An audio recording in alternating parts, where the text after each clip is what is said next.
Hi, I'm so glad you've joined us today for Your Story, His Glory. We get to speak with Charlie Scalf. He is currently the music minister here at Heritage Baptist, and we're thrilled to hear about his story, how God has brought him through lots of trials and into the family of God. Thank you, Charlie, for coming and being willing to share your story and give us your testimony of how you came to know the Lord. My pleasure. If you would like to give a better introduction of yourself, you're welcome to do that. If you'd like to tell us a little bit more before you jump into your life story. Certainly. Technically, I'm no longer called the worship pastor. Technically, I am the associate pastor of worship and discipleship, for whatever that's worth. I've been here for a little over 10 years. And throughout my testimony, I'll probably trace sort of how I ended up back at Heritage 10 years ago. But yeah, I am married to Angela, and we've been married for 21 years. We have four beautiful biological children, um, 11, 12, 15, and 17. And we currently have three adopted, or not adopted, foster children. We have a 7-year-old boy, and then from another family, we have a 17-year-old girl who has a almost 2-year-old baby, and loving that. And They're precious. yeah, That's great. So you started by saying that you had been at Heritage in the past, so that's going to be exciting to do the full circle. yeah. But let's get started and give us an idea of what your home life was in growing up, and how what did you know about the Lord as a young child? Yeah, well, my story really begins at birth because within 3 months, my parents had divorced. And so I never really knew what it was like to have mom and dad together. I lived with my mom for, I think, maybe 6 years or so, 5, 6 years. And then my dad got full custody. Excuse me. And so my dad raised me and my sister Holly. She was a year and a half older than I was. He, as a single dad, did his best. He worked hard to make sure he provided for us. But of course, a working single dad left the kids kind of on their own a lot. So it was basically me and my sister together. We did not have a lot of experience with church or Christianity. There was some times when we were taken to church by, family or friends or something here and there. But it wasn't a part of our life necessarily, and I wouldn't call it a gospel centered home or a Christian home. My dad now says he was a believer, but at that particular stage in life, it wasn't all that obvious to us. So we didn't have a lot of experience with Christianity growing up. Have to leave your mom's home at 6, was that a difficult thing for you to transition from? It is back then would have been fairly unusual for children to have been brought from their mother's home into their father's home as a permanent situation. Did that impact you? Yeah, it was pretty traumatic. I don't remember a lot other than sort of the shock of it. I probably remember most the conflicts they had when it was time to drop off for visitation. It seemed like it never really went all that smooth, and that's pretty much all I remember. Okay. Of course, as kids, you love both your mom and your dad, so each time you had to go back and forth, it was very traumatic. But like I said, I never really knew what it was like to have them both together in the same home and that kind of a life. I think that's fair. And I think it's good for parents who are trying to make it work. Just hear you say, I was there and I left both my parents, Yeah. and I'd say that is the situation for lots of people. that it does just become a difficult time for everyone involved. Yeah. And if divorce is avoidable, it's definitely would be the best situation. So as you got a little older and you're become more mature and recognize that you are a teenager, enjoying life, and can you let us know a little bit more about what happened as you got older? Yeah, there was a kind of a pivotal moment in maybe late middle school years. My dad took a job working in Knoxville, and it was a career choice at the time that he thought was best in terms of being able to provide for us. He didn't choose to move us there. He left my sister and I here, and he went there and he spent the week. And he would leave on a Monday morning and get home on a Friday evening. And while he was gone, he was hiring live-in babysitters. Wow. And some of them were good and did their job. Some of them were college kids who weren't very responsible. My sister had a boyfriend that she was obsessed with and was hanging out with him and his family almost 24/7. And some of the babysitters would kind of leave on Monday and show back up early Friday before my dad got back. So there was a period of time there where I was essentially on my own. Yeah. And that's probably where I really started, I don't know, pursuit of everything wrong, if you will. Yeah. A little bit rebellious, but having that freedom at that age wasn't a good thing. And on top of that, my friend selection was not very good. I was part of the wrong crowd. I wouldn't say that I was hanging out with the wrong crowd. I was the wrong crowd. And so I got introduced to drugs at a very early age, not just through friends, but also through close relative that wasn't a very good influence to have around.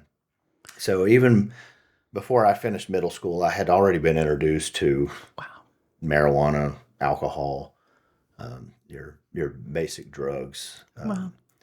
Yeah. That is such a unique situation where you basically had the run of the house, right? So you could be like, "Hey, come over. We're having a party this week." Yeah, I all week.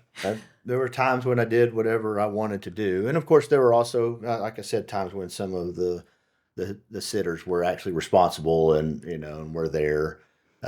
There was one time in particular I was hanging out with some friends and we were getting high, and I got caught by one of the babysitters, and she ended up telling on me, and that was kind of the beginning of the end of that situation. I think it brought the awareness to my dad, just what was going on and how that wasn't working out like he had hoped that it probably would. So Interesting. That's good that he jumped into action, Yeah. right? But that was also the time in which I met my childhood best friend. We met in sixth grade, and what we had in common was the love for playing guitar and music. And so we hit it off. And at that time, he lived across the hill from me, and so his family was his mom and dad were together, and they were seemingly a perfect, happy family. And then on the other side of the hill, there was me and or the dysfunction that we had going on. We were best friends, so like most best friends, you have the sleepovers and you fantasize about, oh, wouldn't it be cool if we lived together and all we did was play music 24/7. And well, as time went on, his family apparently, didn't have everything together like it appeared, and they had some troubles, and his parents ended up getting a divorce. And eventually, his mother and my dad started talking and ended up dating and ended up getting married. So our childhood dream came true. Yeah. We basically did get to move in together. But she was so important because she was the first real solid Christian influence in my life. And she came in and kind of recognized the situation and brought some awareness to my dad. And so it wasn't long after they kind of got together that he realized this isn't working, it's got to stop. And so he quit his job there and moved back, and they got together. So when I was a freshman in high school, they got married. Okay. That's exciting and fun, Yeah. except that maybe gave you a little too much access to the friends that you were influencing in a negative way. Yeah. So since you finally have this family that has been put together that you hadn't experienced before, was that a good time in your life? How did that work for you? It was a good time in my life. When my stepmother, whose name's Kay, so I'll probably reference her a few times, she's the first one who said, "You're going to church whether you want to or not."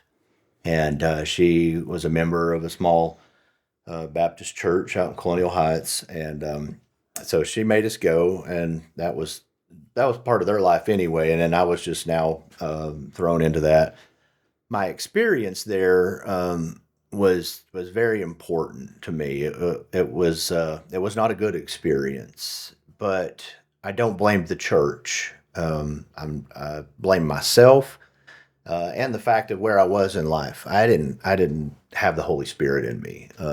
So I was in high school, and it was the first time I was introduced to these concepts. And I can remember my overall perception was, I have no idea what these people are talking about. Like, there is nothing connecting here in me. The preacher would preach, and he would say, "And then King Saul, you all know who King Saul is, and he did that thing you remember." And I remember thinking, I don't know who he is. I don't know what he did. And it was it was a good church, but it was an Old Testament kind of church, So I just was lost. Didn't find that connection point.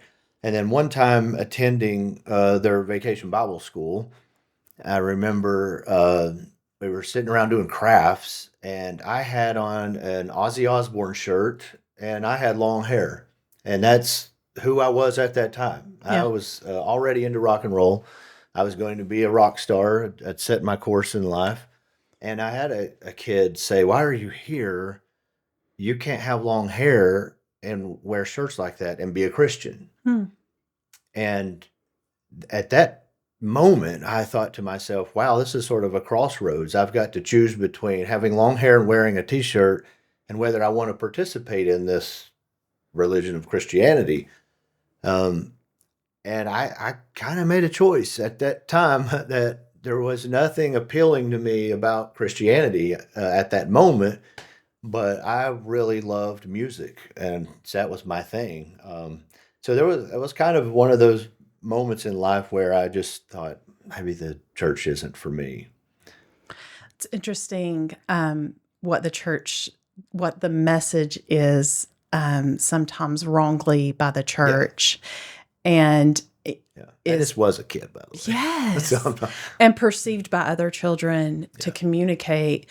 I think it makes us take note of what we're teaching our children and the emphasis that we're putting on specific things within the church. Even within the realm of Christianity, there's sometimes messages that the kids receive that are not uplifting to the body, and it doesn't represent Christ.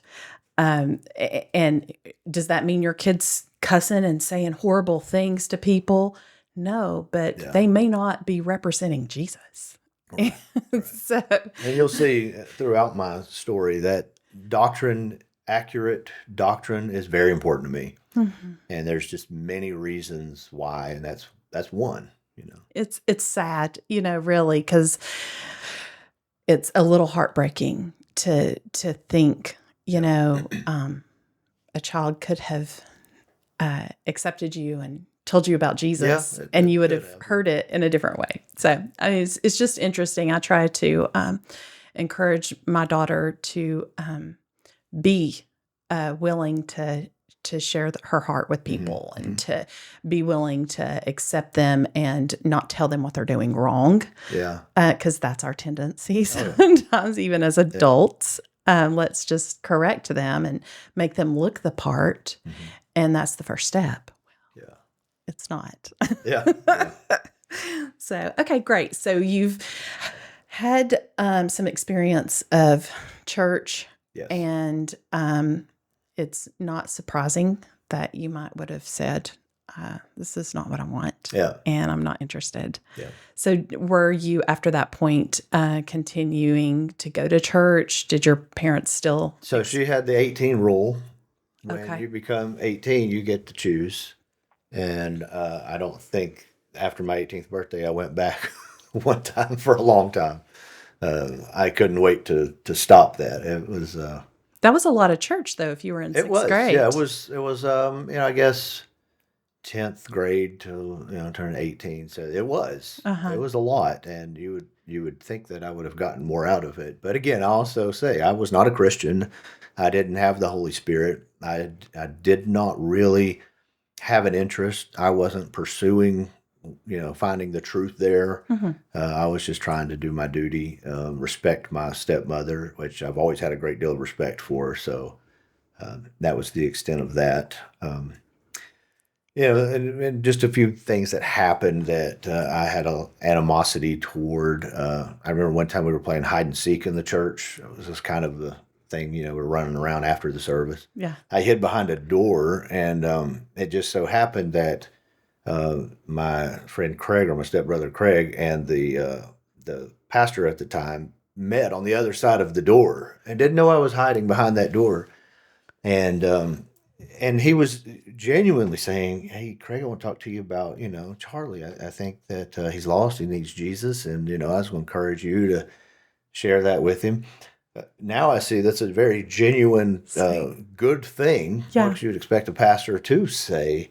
I was, for some reason, I was very offended. I was very insulted by that, and it was just kind of, I took it as he's not part of us. He doesn't fit in with us. And so I misunderstood it without the Holy Spirit's discernment. And so that was pivotal. And then I remember one more experience, right when I was about to graduate high school. Everybody's thinking about what you're going to do with life. I was so obsessed with music. I remember kind of thinking, I've got two choices. I can pursue music and whatever may come with that, which is what I really had a desire for, or I can pursue Jesus. And I don't know why I was thinking of this at this time, but I was. And I remember weighing the options and thinking, I've never seen anything appealing about that Christianity that really makes me want to do this. But I had sort of maybe somewhere in the back of my mind, like, what if God is real? I don't want to make the wrong choice and go to hell. But I made that choice. I decided, you know what? I want music. I want music. I want the fame. I want all that comes with it. I loved everything about it. And so that set a course for my life. It really did for a long time. And I kind of had this sort of weird, idea that I was going to get it, but I was sort of like Satan promising me, you're gonna get everything you want if you'll just do this. And so I chose that. It's interesting that as a non-Christian, you were offended that someone would point you out as a non-Christian. Yeah. No, You didn't want that's the way I Jesus, understood it at the but time. yeah. And then later, we would have to assume that the Lord had planted seeds and put things in your mind for you to have a recognition that there was a longing in your heart for Jesus, even if you didn't really understand what that was. But I think that's really a little spark of hope. And, even as we pray for people in our lives to go, we don't know what God's doing with this. And there may be not even one inclination that they care even remotely about Jesus, but maybe they are weighing some options. That's true. That's true. It was much later that I realized there was some things planted that he used, but at that time I didn't see them. Sure. I had no interest. So that it is encouragement never to stop. Don't stop preaching and sharing the gospel and loving people, even when, by all appearances, they have no interest, because you just never know. Yeah. And how beautiful that your brother, had a love and concern for you, and in a deep way to go to someone and say, help me pray for him. Like, how can we reach this person that is in opposition to Jesus? Beautiful. So as you pursue music, what does that look like in Johnson City? How did that play out in a realistic way in your life? Much different than it looks like today. Now, if I want to promote a song, I put it on social media and it reaches the world in 30 seconds. Yes. But back then it was you had to rehearse hours and hours and hours, and then go try to find a place that would let you play.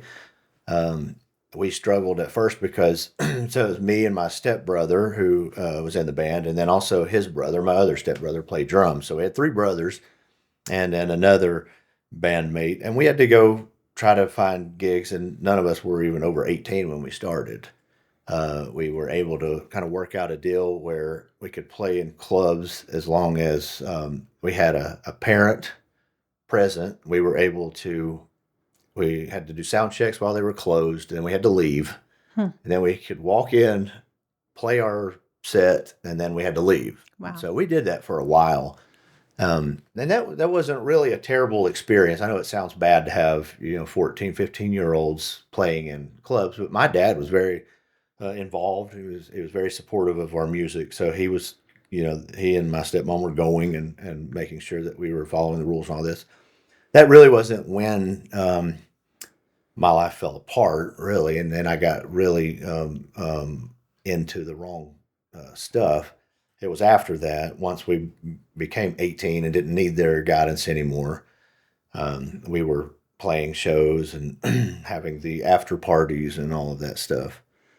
And that was, the pursuit. That's kind of the choice I made. It's what I wanted to pursue.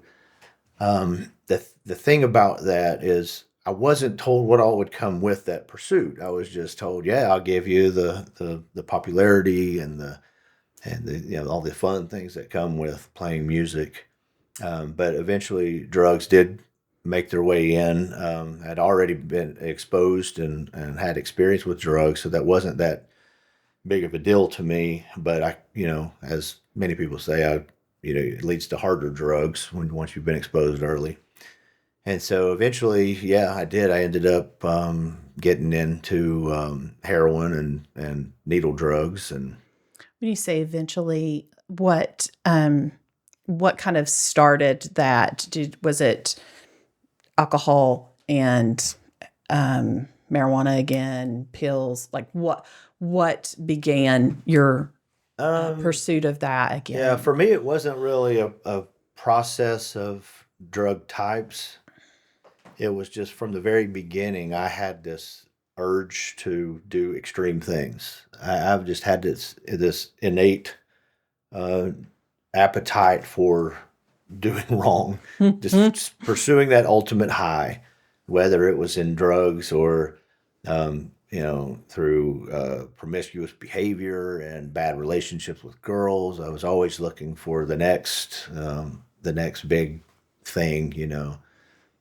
So I progressed through the drugs, all kinds of girlfriends and experiences with girls that were unhealthy. And this all happened in small town Johnson City, right? Or Yes. did you all go to bigger cities? No, and we did experience? some regional traveling, but for the most part, it wasn't that big of we weren't that successful as a music group. We were still very local. Yeah. Okay. I asked that because that is not the perception of most people for a Yeah. small town, band. Yeah.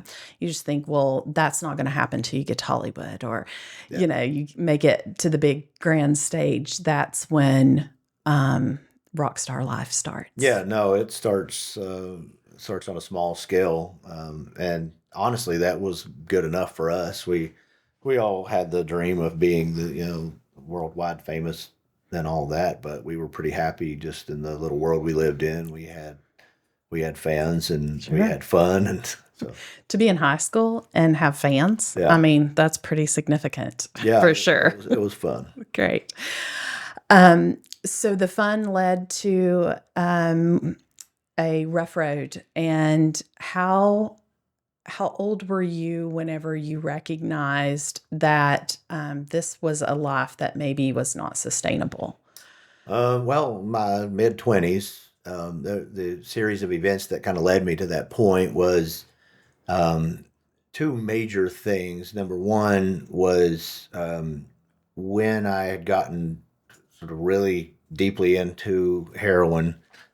We had a friend of the band, 19-year-old named Chris, uh, innocent kid, great kid, loved music, loved the band, loved skateboarding, just always there. He's the first one that said, "Guys, this is the wrong road. Mm. We see people die from this, and this is bad." And he begged us to quit, and at one point finally said, I'm not going to hang around anymore. I can't do this." And we loved him, respected him, but just kind of dismissed him really. And I didn't see him there for a little while, and then he kind of came back into the picture. And one weekend, someone had told us, like, "Hey, I heard Chris was actually over at so and so's house, and that he was using."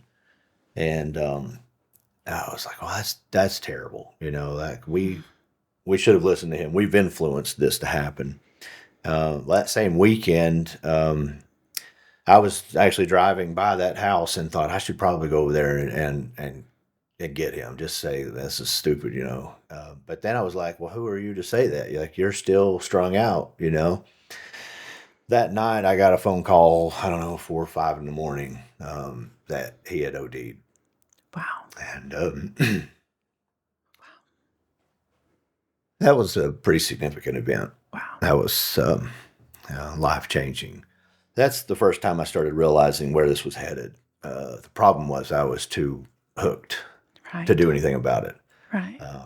So that set me on a course of realizing that I've got to stop. That this is the problem was I couldn't.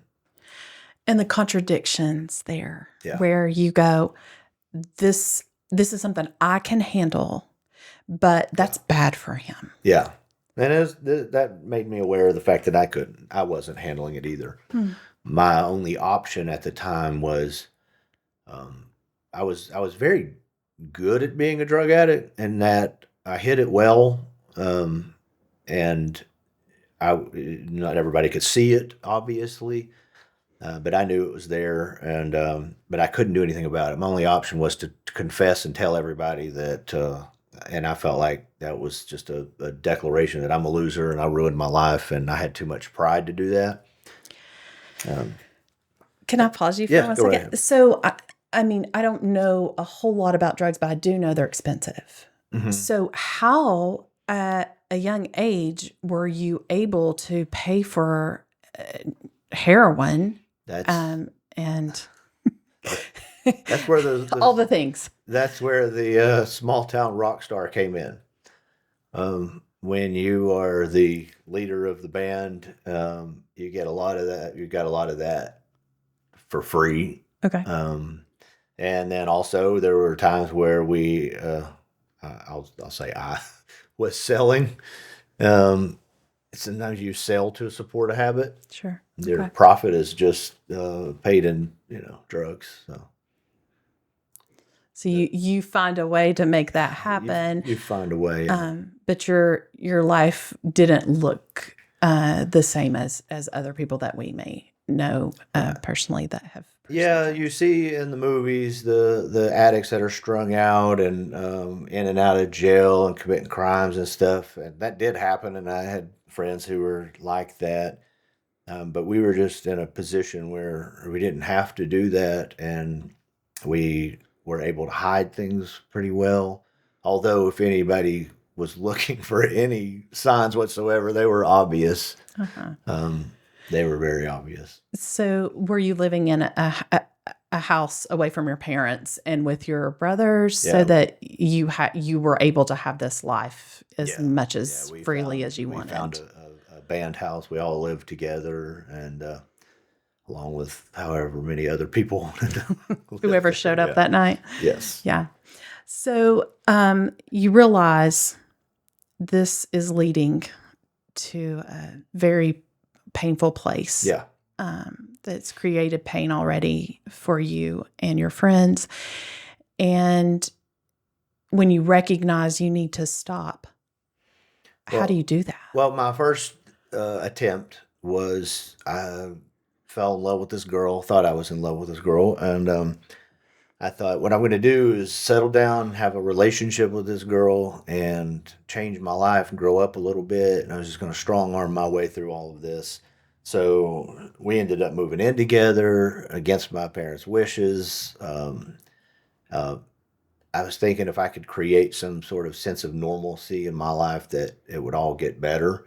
But I wasn't able to quit. I would go clean for a little while and then relapse, and it was just back and forth, back and forth.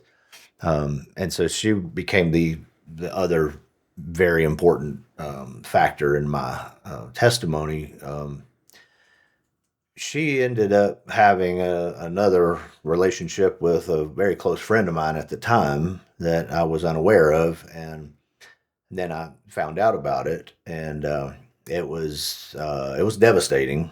As I had built my whole life around this relationship. Now we were living together, and I had actually attempted to buy my first home that we were going to live happily ever after in, and I just bought it and started remodeling it when all this happened. And so that relationship brought me to an ultimate low. The idea that I could not quit these drugs brought me to an ultimate low. And I had just moved into this house that I was remodeling, and it wasn't even finished. I was sleeping on a mattress on the floor. And that was kind of the end of the journey for me. I actually decided that I'd rather just kill myself. I didn't really have the courage to do it, but that was what I had decided would be best. So that's my but God moment. So that was your rock bottom. That was it. Relationships falling apart. What you thought was going to be the safe place and the I can put this together did not work. And the death of Chris just it didn't leave me. It haunted me, and I don't even know how to describe the weight of guilt I had on that. So. I'm sure that is some serious pain that people who have ever contemplated suicide can totally understand. Yeah. I know that weight that you're carrying of pain, and not thinking correctly. Yeah. And, having your mind not clear because of medicating and just all the pieces that come together. I have such compassion for people who are in those places because you don't know how to get out except that God intervenes. So will you tell us what happened that you recognized that you had a need for the Lord in your life, that you couldn't do it on your own? Well, yeah, at that particular time, my nights were spent laying on that mattress, smoking cigarettes, trying to figure things out. really trying to figure out how I could kill myself without the courage. I Mm. didn't know there was a way I could figure that out. But so the one night I remember just saying, "Well, if God, if you're real, then why don't you fix this or show me that you're real?" Because my attitude towards Christians during all that musical period of time was resentment and anger, and I I was not very kind to Christians, and so this was the first time that I was willing to say, "All right, well, if you're real, show me." I did have a Bible in a box of junk put away, and I remember I got that Bible in there, and I thought maybe there's something in there, some answer in there. So I got it out and I read it, and I started at the beginning of Genesis, and I thought this sounds like fiction if I've ever heard fiction. So the next night, I kind of had that same urge, like maybe there's something in there, and I tried again. I was really genuinely open to getting helped. Read from the beginning again, same result. I thought, how's this going to help me? This fictional story of a man and a woman in a garden, and it just didn't. It meant nothing to me. And then it happened to me again the next night. I was frustrated with this urge. Like, what is it? Like if you got something to say it. And that night I opened up to Acts chapter 9 randomly and started reading the story of Saul's conversion. And I didn't know who he was. I really didn't. I didn't know his backstory. I read enough to realize, hey, he hated Christians too. Like I reading this, well, that's interesting. I have something in common with this guy. And I don't really know exactly how God used that story, but he used that story. And my experience was that I saw in my mind for the very first time this image of Jesus on a cross. And it wasn't about the image, it was about what did that mean? And for the first time in my life, I understood that he died for my sin. And more importantly, for the first time in my life, I saw what my sin was. Mm. I thought that I was a victim of this girl cheating on me with a friend. That night, I was shown you're not a victim. You're a vile, evil man who took advantage of this girl. She didn't belong to you, and you took things from her. And I saw all my relationships and just my family and all these different things that I had never seen this perspective before. I was the evil person. Wow. And that was it for me. My eyes were open to the fact that I was the problem. I was the sinner.